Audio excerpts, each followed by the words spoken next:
Good morning, Bermuda. It is indeed my pleasure and privilege to give introductory remarks in this second in the series of press conferences featuring our new candidates.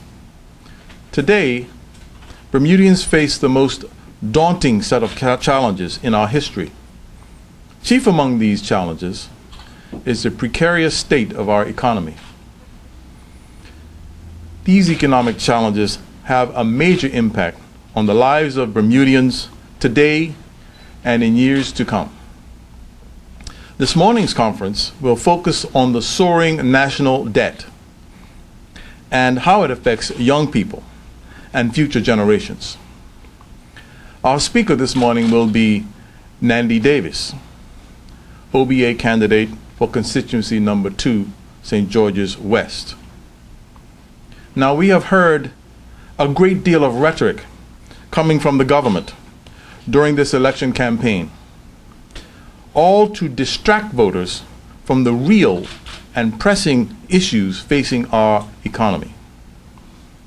None of it addresses their record of stewardship of the people's money.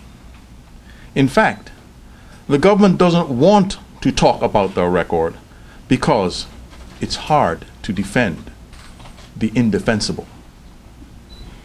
This morning, our focus will be on two things. A, the facts of the government's record, and B, the plans of an OBA government that an OBA government will implement to solve Bermuda's problems. All of this from the perspective of the younger voters of Bermuda. I now turn it over to Nandy. Thank you, Bob. Yesterday, my colleague Alexis Swan talked about how serious youth unemployment has become for young Bermudians today, with nearly 4 in 10 out of work.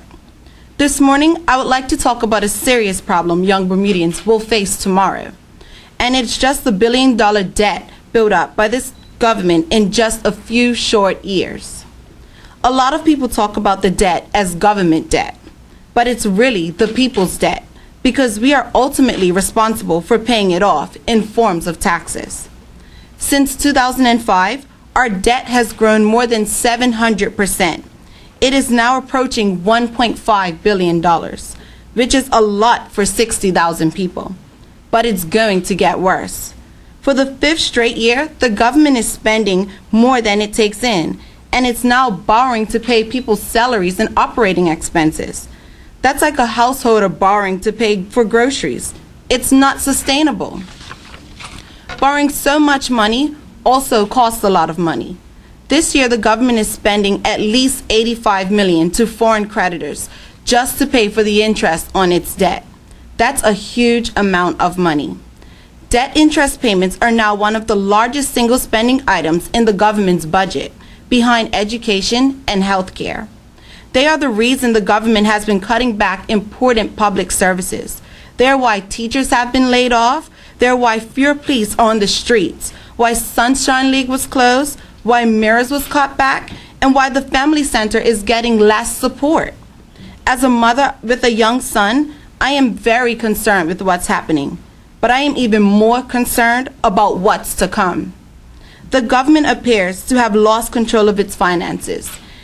Every year, what we owe is getting bigger, not smaller. Today, my son's share of the government's debt is around $32,000. If nothing changes by the time he's 21, his share of the debt will be tens of thousands more. I don't want my son and his peers living in a Bermuda weighed down by debt, where the potential to support their dreams and ambitions comes second to the demands of foreign creditors, where the potential for everyone to achieve social and economic equity is impaired by interest payments. This government has been spending like there's no tomorrow, but I have news for them. There is a tomorrow, and it is the tomorrow of my son and all the people in his generation. It's time for a change. It's time for a government that puts the people of Bermuda first by being straight about the challenges that we face. This government will not talk straight about the debt problem they've created. There are barely a mention of it in the Durham speech, even though it affects all its planning. Bermuda can't afford 5 more years of this head-in-the-sand behavior. It is time for a government that tackles our problems head-on, that sets out the challenges we face, and most importantly, has a plan for addressing them. I am really pleased that Bob Richards is here today because I have watched him and his economic team work on the problem of debt and growth. The OBA plan recognizes we have to grow the economy to pay down the debt, but also that we have to end wasteful government spending. It's a plan that will get Bermuda back on its feet. The government has no plan. Instead, they appear content to kick the problem down the road onto the backs of young Bermudians. They're living only for today and settling a future that is not theirs to decide. As a mother of a young son, I have a problem with that. As a Bermudian who wants a bright future for my country, we must do better.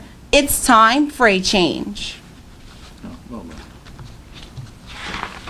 Any questions? It has to be said that although the government's debt is 1-point-something billion, the country's private debt, you and me, is about 5 billion. Have we been setting them a bad example? I'll answer that question. Yes, you're right. The private sector debt is in the region of 5 billion. And what that means is that we don't have the resources in Bermuda to do the investments that we need to grow the economy. And neither does the government. So it presents us with additional challenges to make the investments in Bermuda that we need to grow this economy.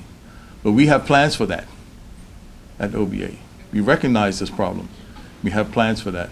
We have plans to be able to attract foreign investment. We have overseas investment partners to help power the growth of the Bermuda economy in the future.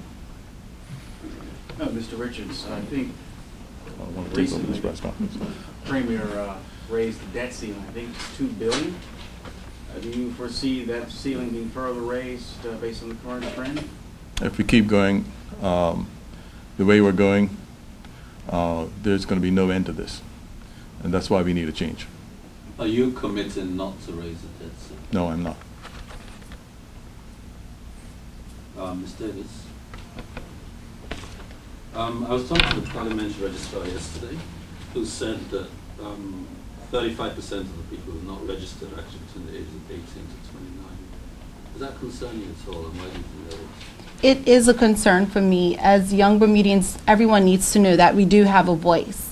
And, you know, every potential vote is a vote that matters. So hopefully, while young people are actually being on board with the OBA and becoming more in tune with what's happening in Bermuda, and next election we'll see more of those numbers going up because people are concerned with their future. Right, but they're not clearly not that interested in participating in this election. No, because they've Is lost that faith. important to young people? It is important. Could I ask Mr. Barron a question? I didn't mean to drop the issue.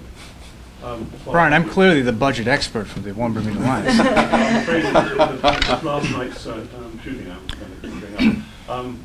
We're now hearing that there may have been 3 people shot in that incident. With what you've been experiencing on your canvassing, do you sense that this thing is running out of control?